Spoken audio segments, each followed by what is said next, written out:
Hi, I'm from PC Error Detective. In today's video, I'll be showing you how to stop news in Google Chrome step by step. If you find this video helpful, don't forget to subscribe to the channel for more useful tips and tricks. Step 1. First, open Google Chrome on your computer.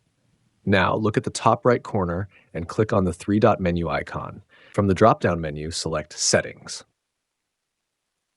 Step 2. In the left-hand menu, click on Privacy and Security. This section contains all the settings related to your browsing security and permissions.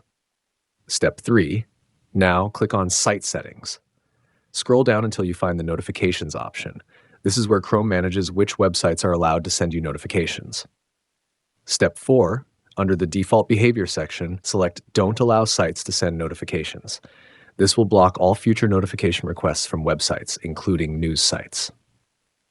Step 5. If you're already receiving news notifications, scroll down to the Customize Behaviors section. Under Allowed to Send Notifications, look for any news websites and click on the three dots next to them. Then select Remove or Block to stop receiving unwanted news updates.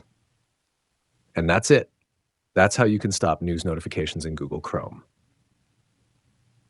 Thanks for watching.